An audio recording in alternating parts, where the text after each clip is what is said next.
Hey guys, today we're going to talk about pinching back my Dollar Tree petunias to get the best from them. And I'm also going to pinch back these Dollar Tree Snapdragons. And we are going to get more bang for our buck. All right, let's get rolling.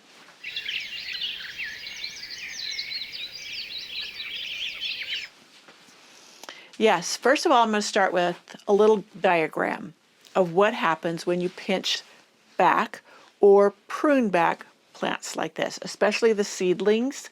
Now this works for many plants, but today we're going to focus on petunias and the snapdragons, and maybe we'll do some tomatoes too. All right, so let's say this is our plant and it's growing tall. This could be petunia, snapdragons, etc. Now, to pinch it back or prune it back to create a bushier plant, you would cut, say, right above a leaf node. Now, you can cut higher up, you can cut lower down, as long as there's leaves on it. So, what that will do is when it starts growing, say that's the cut mark, then it will start to put out little branches or stems from the leaf node area, and then that creates two more stems. So one stem, and then it branches into two stems. And then you can repeat that process. So you have one stem, two stems, and then if you cut it again, those are cut marks, and then it will again branch, just like that. So just pretend these are leaves here, down here, and you've cut off that one. So then you have it compact, as well as it's got a lot more stems. And that is how you prune or pinch back a plant. Today we're going to do petunias and snapdragons, and I will show you how we do that. Well, I hope you liked my little masterpiece there of a sketch. So today I'm going to show you how you do it here. Now, it's called pinching because many times people do it with a thumbnail and their finger, and they just go down to a leaf node. Now, this has a pretty good branching. It's not just one stem, but to improve that even more, to make it thicker, is I will go down, and hopefully and I'll just go down to like this first leaf node, and I'll just pinch the plant out. And you see that? It made that shorter. Now I can pinch all of these, and all of them will put out growth or new stems at that leaf node, or it should. And do you know what you can do with the tips? I will show you. I'll show you another one. Oh, you know what? Let me finish this part. I'm going to cut this on, or prune this one back.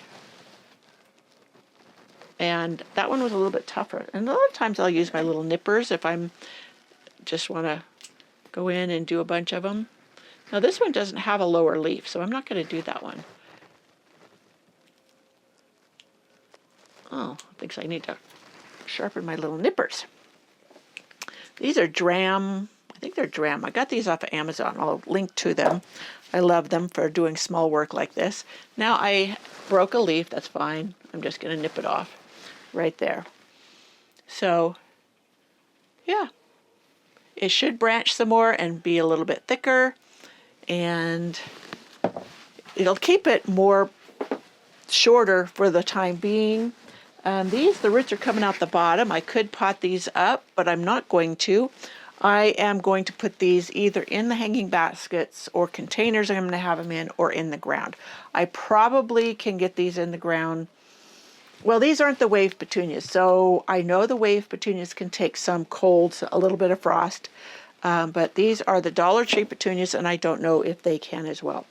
So, all right, that's how you pinch back. This one's a great specimen because it has mostly one stalk here, and I'm going to go down more than just, you can go down one leaf node, the first leaf node, or you can go all the way down and cut off a whole bunch. Now, what can you do with this? Did you know that you can root petunias? Yep. So I'm just going to take off these other leaves. Now you can try to root them in water and it probably will work, but you could also dip them in a little bit of rooting hormone. Let me see if I got my rooting powder. Many times I don't dip it directly in here because it contaminates it sometimes. That, and then I could put it in a container and let it take off. I don't have a container ready, but I'll grab one really quick.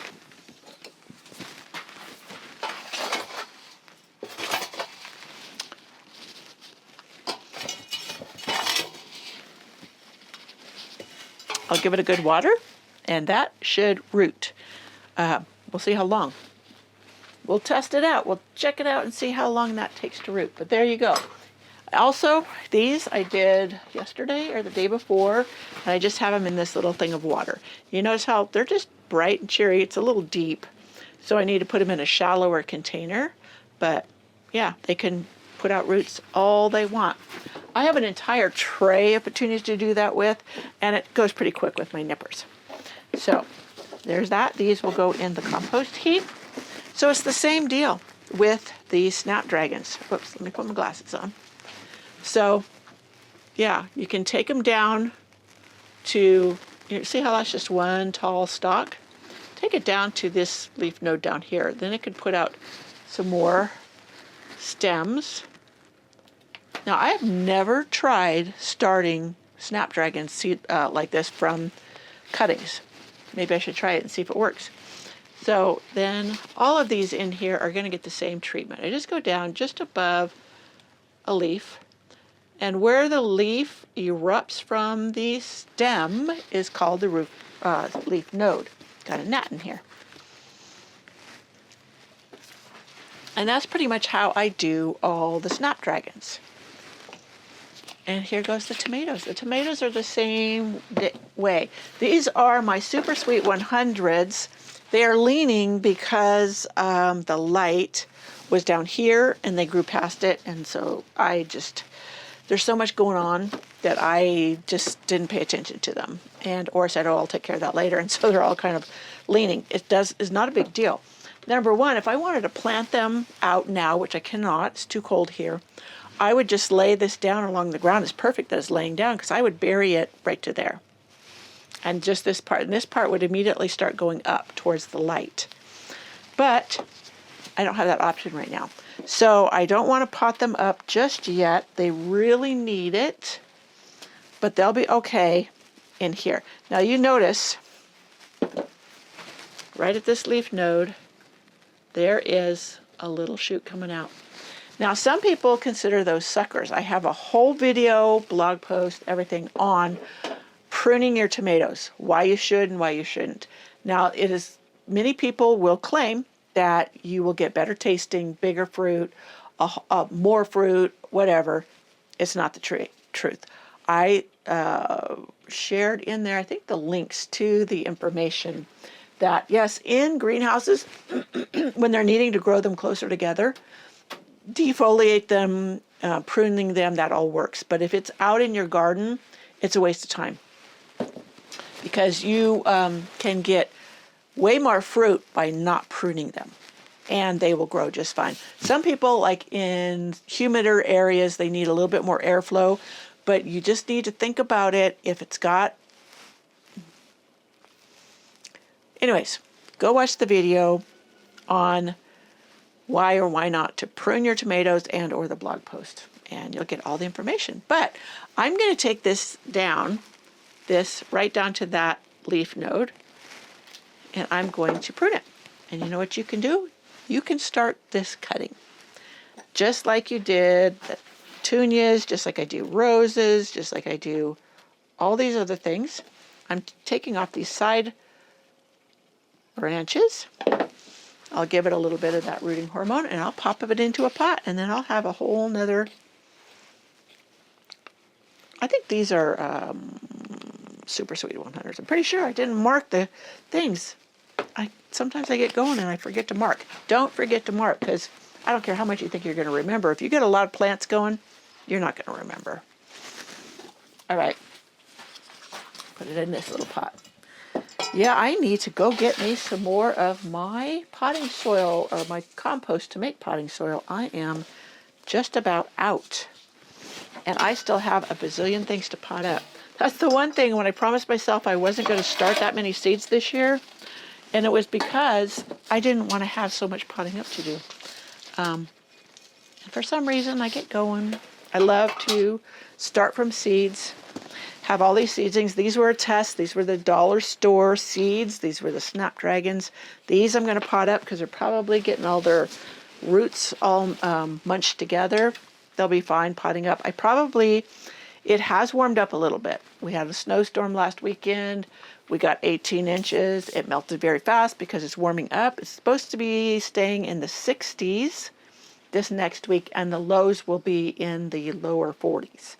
So I could probably plant these out or put them into larger pots and put them outside in the pots and let them grow on and do their thing, and then figure out where I want to put them. I don't know. I might let them bloom first, because if they are in a color family that I don't want in a particular area, I don't want to put them in that area.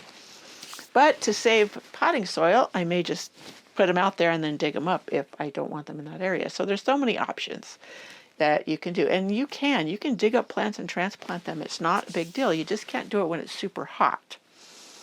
And we won't get super hot here, usually until mid-June, early July. Now, we did have a year or two here and there where it got really hot in May. That is highly unusual. So, though I did see on the news that this week, a lot of places are going to get record-breaking temperatures. I'm going to put this over here so it can soak up some water. So that, my friends, is how you pinch back probably mini plants. But for today, these are my Dollar Tree petunias that are doing fantastic. And the Snapdragons, and I showed you the tomatoes too. And that will help them. They also will get bushy. And you see how it's got kind of tall, it's got great color, but a little lanky. That's because even grow lights are not as good as direct sun, or even in the greenhouse, even though it's diffused sun in here. And that's what you want in a greenhouse. You really do want diffused sun, because if you never had a magnifying glass with the sun, and it magnifies the sun beam and the heat, and that can fry your plants. Even the San Francisco Conservatory, they had to paint the glass because it was built back in the early 1900s, from my understanding. And they did it with clear glass, and they had to paint it all white. And even though San Francisco has a mild climate, those plants were burning up in there, and they had to do that to preserve them. So that, my friends, is why when you do a greenhouse, you really would like something that is diffusing the sun. Okay, so there's our tomatoes, petunias, and Snapdragons pinched back. So to sum up, pinching back prevents them from being leggy. It also helps them to bloom more floriferously, more abundantly, and be just a prettier plant. It'd be stockier and healthier. So there, my friends, there you go. And I will share when these all come into bloom and how they look, where I'm going to put them, all of that. I'll share remember I bought the paludism daisies at Green Acres. Let me point you this way. So I potted them up, and look how gorgeous they're doing. They were in those little 6-packs. They were root bound, and I've gotten them all planted up and growing great. Now, right now, it's been getting so warm in the greenhouse. I went out and I released, because I tied down the tarp that I have over top of this greenhouse in the winter so it doesn't blow around. And so I could attach my hinges back. So these are the wax-filled hinges that automatically open when it gets warm in here. And so the tarp I have on it, because the panels get punched out by the snow bombs that fall out of the tree. They're big old ice blobs. It's like throwing a rock through the top. And the tarp helps to mitigate that pressure so it doesn't punch through. So that is what's going on in here. This is my bougainvillea, and I don't know if it's alive. Now, let me see if I can check it. get my glasses on, I can do a check on it by pruning back a stem, which won't hurt it, and looking inside and see if there's any green.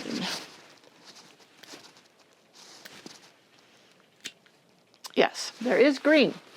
So that is still alive, even though that thing looks like it's dead. But I brought it, I wanted to see if it would overwinter in my greenhouse and not have to take it in the house. And it gets pretty cold out here. So thankfully, so far it looks like it's making it. And all of that. Okay. I was going to say, also you can do this type of cutting back. When you grow geraniums from seed, it may seem like they get lanky and tall and leggy, but you do the same thing. So here's one back here. Let me point you this direction. I'm probably all over the place with this one. But you see this one, it is one long stem and there's nothing coming out from it. So I'm just going to take it back to a leaf node. And even though you can't see leaves, you can see these little node spots. And this, of course, I am going to propagate. Sometimes I will just stick them right back down into the same container as the mother plant. And then it just fills into the pot more. If I need to divide it later, I can. I just put some rooting hormone on it and push it down into the soil where at least one of those leaf nodes or those spots is under the soil, and then all is great. Better make sure. Did I get a leaf loop? Yeah. Okay, so we'll see how that does. I'm going to keep it watered. Got a weed coming up in there. And we'll do it. Okay, that, my friends, is how to pinch back your petunias. I said that already. Okay, this is going to be the ending. This is going to be the true ending. So that, my friends, is how you pinch back Snapdragons, petunias, tomato plants, and how you make your geraniums, especially your seed-grown geraniums, thicker and lusher and more heavily blooming. All right, I'll see you in my next video.